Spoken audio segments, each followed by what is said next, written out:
ಕುಡಿತದ ಚಟಕ್ಕೆ ದಾಸನಾಗಿದ್ದ ಮಗನನ್ನು ಕೊಲೆ ಮಾಡಿದ್ದ ತಂದೆ ನಿಜಗುಣ್ ಆಲೂರೆ ಉಸ್ಮಾನ್ ಮುಲ್ಲಾ ಸೇರಿ ಮೂವರು ಆರೋಪಿಗಳನ್ನು ಚಿಕ್ಕೋಡಿ ಪೊಲೀಸರು ಬಂಧಿಸಿದ್ದಾರೆ. ಶನಿವಾರ ಬೆಳಗಾವಿಯಲ್ಲಿ ಜಿಲ್ಲಾ ಪೊಲೀಸ್ ವರಿಷ್ಠಾಧಿಕಾರಿ ಕೆ ರಾಮರಾಜನ್ ಈ ವಿಷಯ ತಿಳಿಸಿದರು. ಕೊಲೆಯಾದ ಕಿರಣ್ ಆಲೂರೆ ಅಪರಾಧ ಪ್ರಕರಣದಲ್ಲಿ ಭಾಗಿಯಾಗಿದ್ದ ಎಂದು ಅವರು ಹೇಳಿದರು. ಬಂಧಿತರನ್ನು ನ್ಯಾಯಾಂಗ ಬಂಧನಕ್ಕೆ ಒಪ್ಪಿಸಲಾಗಿದೆ.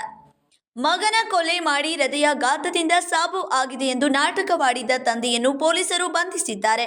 ಕಿರಣ್ ಎಂಬಾತನನ್ನು ಪ್ಲಾಸ್ಟಿಕ್ ವೈರ್ನಿಂದ ಕೊಲೆ ಮಾಡಿ ಹೃದಯಾಘಾತದಿಂದ ಮೃತಪಟ್ಟಿದ್ದಾನೆ ಎಂದು ಸ್ನೇಹಿತರಿಗೆ ಬಿಂಬಿಸಿ ಮೃತದೇಹವನ್ನು ಇಬ್ಬರ ಸಹಾಯದೊಂದಿಗೆ ಸುಟ್ಟು ಹಾಕಿದ್ದ. ತನ್ನ ಹೆಂಡತಿಗೂ ಮಗನ ಸಾವಿನ ರಹಸ್ಯ ಮುಚ್ಚಿಟ್ಟಿದ್ದ ಎಂದು ಹೇಳಿದ್ದಾರೆ. ಚಿಕ್ಕೋಡಿ ಪೊಲೀಸ್ ಸ್ಟೇಷನ್ ವ್ಯಾಪ್ತಿಯಲ್ಲಿ ಚಿಕ್ಕೋಡಿ ಟೌನ್ ಲಿಮಿಟ್ಸ್ ಅಲ್ಲಿ 5ನೇ ತಾರೀಕು ಒಂದು ಕೊಲೆ ಪ್ರಕರಣ ದಾಖಲಾಗಿದೆ. ಸೊ ಆ ಕೊಲೆ ಪ್ರಕರಣದಲ್ಲಿ 5ನೇ ತಾರೀಕು ಸುಮಾರು ಮಧ್ಯಾಹ್ನ ಒಂದು 12:30 1:00 ಸಂದರ್ಭದಲ್ಲಿ ಬಾಳಾಸಾಹೇಬ್ ನಿಜಗುಣಿ ಎಂಬ ವ್ಯಕ್ತಿ, ಇವನ ಮೇಲ್ಗಡೆ ಆಲ್ರೆಡಿ ಒಂದು ರೌಡಿ ಶೀಟು ಕೂಡ ಇದೆ. ಈ ವ್ಯಕ್ತಿ ಚಿಕ್ಕೋಡಿ ಬಸ್ ಸ್ಟ್ಯಾಂಡಲ್ಲಿ ಇರುವ ಅಜಂತಾ ಹೋಟೆಲ್, ಅವನ ತಂದೆ ಕೆಲಸ ಮಾಡುವ ಹೋಟೆಲ್ಗೆ ಹೋಗಿ ಅಲ್ಲಿ ಗಲಾಟೆ ಮಾಡಿದ್ದಾನೆ.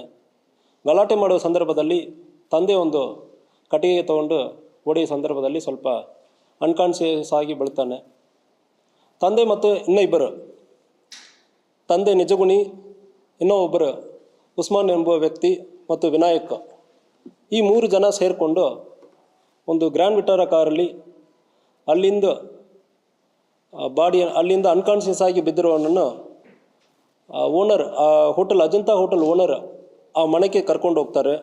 ಉಮ್ರಾಣಿ ವಿಲೇಜಲ್ಲಿ ಇರುವ ಅವನ ಮನೆಗೆ ಕರ್ಕೊಂಡು ಹೋಗಿ ಅಲ್ಲಿ ಅನ್ಕಾನ್ಷಿಯಸ್ ಆಗಿರೋ ಮಗನನ್ನು ಅಲ್ಲಿ ಹಾಕಿಬಿಟ್ಟು ಮತ್ತು ಬಟ್ಟೆ ತೊಗೊಂಡು ಇವರು ಚಿಕ್ಕೋಡಿಗೆ ಬಂದು ಬಿಳಿ ಬಟ್ಟೆ ತೊಗೊಂಡು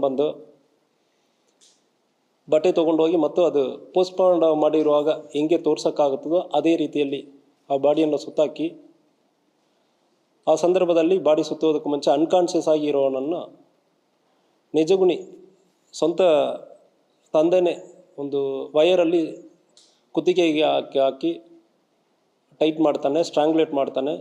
ಆ ಸಂದರ್ಭದಲ್ಲಿ ಅವನು ಡೆತ್ ಆಗ್ತಾನೆ. ಡೆತ್ ಆದ ನಂತರ ಬಾಡಿಗೆ ಈ ಬಿಳಿ ಬಟ್ಟೆಯನ್ನು ಹಾಕಿ ನಂತರ ಅಲ್ಲಿಂದ ರಾತ್ರಿ ಒಂದು 10:10 ಬಾಡಿಯಲ್ಲಿ ಬಿಳಿ ಬಟ್ಟೆ ಎಲ್ಲ ಸುತ್ತಿ ಗೊತ್ತಿರೋರು ಯಾರು, ಪರಿಚಯ ಇರೋರು ಯಾರು ಬರುವ ಸಂದರ್ಭಗಳಲ್ಲಿ ಇವನನ್ನು ಒಂದು ಬೆಲ್ಗಾಮ್ ಹಾಸ್ಪಿಟಲ್ಗೆ ಕರ್ಕೊಂಡು ಹೋಗಿದ್ವಿ. ಇವನು ಆಲ್ರೆಡಿ ಭಾಳಷ್ಟು ಕುಡಿದಿದ್ದಾನೆ, ಅದರಿಂದ ಇವನಿಗೆ ಡೆತ್ ಆಗಿಬಿಟ್ಟಿದ್ದಾನೆ ಅಂದರೆ ಹೇಳಿ ಬಾಡಿಯನ್ನು ಡಿಸ್ಪೋಸ್ ಮಾಡ್ತಾರೆ. ಬಾಡಿಯನ್ನು ಚಿಕ್ಕೋಡಿಯಲ್ಲಿ ಮಶಾನದಲ್ಲಿ ರಾತ್ರಿಗೆ ಸುಡ್ತಾರೆ. ಸೊ ಪದ್ಧತಿ ಪ್ರಕಾರ ಅವರು ಗುಂಡಿಯಲ್ಲಿ ಹಾಕಿ ಮಣ್ಣು ಮುಚ್ಚುವುದು ಆದರೆ ಕೂಡ ಇದು ಒಂದು ಪೋಸ್ಟ್ಮಾರ್ಟಮ್ ಆಗಿರೋ ಬಾಡಿಯಿಂದ ನಾವು ಇದೊಂದು ಮಾಡ್ತೀವಿ ಅಂದರೆ ಹೇಳಿ ಅದನ್ನು ಸುಟ್ಟಿರ್ತಾನೆ. ಸುಟ್ಟಿರೋದ ನಂತರ ಒಂದು ದಿವಸ ನಂತರ ಮತ್ತೊಂದು ಕಾರ್ಯ, ಆ ಕ್ರಿಮೇಷನ್ ಮುಗಿದಾದ್ಮೇಲೆ ರಿಚುವಲ್ಸ್ ಮಾಡುವ ಸಂದರ್ಭದಲ್ಲಿ ಕೆಲವೊಂದು ಫ್ರೆಂಡ್ಸಕ್ಕೆ ಮತ್ತು ಅವನ ಜೊತೆ ಇದ್ದ ವಿಕ್ಟಿಮ್ ಜೊತೆ ಇರೋರಿಗೆ ಒಂದು ಡೌಟ್ ಬಂದಾದಮೇಲೆ ಇವರನ್ನು ಎದುರಿಸಿ ಹೇಳುವ ಸಂದರ್ಭದಲ್ಲಿ ಇದು ರಿವೀಲ್ ಆಗ್ತದೆ. ತಕ್ಷಣ ಪೊಲೀಸರಿಗೆ ಮಾಹಿತಿ ಕೊಟ್ಟಿರ್ತಾರೆ. ಮಾಹಿತಿ ಕೊಟ್ಟಾದ್ಮೇಲೆ FIR ಕೂಡ ದಾಖಲಾಗಿದೆ. ಈ ಹಿನ್ನೆಲೆಯನ್ನು ನಾವು ವಿಚಾರಣೆ ಮಾಡುವ ಸಂದರ್ಭದಲ್ಲಿ ಈ ವಿಕ್ಟಿಮ್ಗೂ ಕೂಡ ಇದಕ್ಕೆ ಹಿಂದೆ ಕೇಸಲ್ಲಿ ಇರೋದು ಮತ್ತು ತಾಯಿಗೆ ತೊಂದರೆ ಮಾಡೋದು, ತಂದೆಗೆ ತೊಂದರೆ ಮಾಡುವುದು, 9 ತಿಂಗಳು ಇದಕ್ಕೆ ಹಿಂದೆ ಜೈಲಲ್ಲಿ ಇದ್ದನು. ಇಲ್ಲಿ ಮನೆಗೆ ಬಂದಾದ್ಮೇಲೆ ಲಾಸ್ಟ್ 1 ವೀಕ್ ಆಗಿ ಭಾಳಷ್ಟು ತೊಂದರೆ ಮಾಡುವುದು ಮತ್ತು ಕೊಳ್ತೀನಂದರೆ ಎದುರಿಸೋದು, ಇದೆಲ್ಲ ಮಾಡಿರೋದಾಗಿ ನಮಗೆ ತಿಳಿಸ್ತಾರೆ.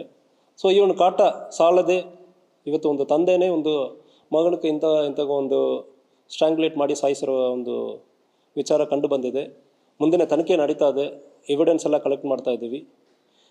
ಈ ವಿಚಾರವಾಗಿ ಚಿಕ್ಕೋಡಿ ಇನ್ಸ್ಪೆಕ್ಟರ್ ಮತ್ತು DSP ಅವರು ಕೂಡ ಪರ್ಸನಲಾಗಿ ಸ್ಪಾಟ್ ವಿಸಿಟ್ ಮಾಡಿ ಪ್ರತಿಯೊಂದನ್ನು ಕೂಡ ನಾನು ಕೂಡ ಸೂಚನೆಗಳನ್ನು ಕೊಟ್ಟಿದ್ದೀನಿ. ಅಡಿಷನಲ್ SP ಅವರು ಕೂಡ ಸ್ಥಳ ಪರಿಶೀಲನೆ ಮಾಡಿ ಏನೇನು ಎವಿಡೆನ್ಸ್ ಕಲೆಕ್ಟ್ ಮಾಡಬೇಕು ಅದರ ಸಂಬಂಧವಾಗಿ ಸೂಚನೆಗಳನ್ನು ಕೂಡ ಕೊಟ್ಟಿದ್ದೀವಿ. Vinod Kolkar, KMM Kannada news, Belagavi.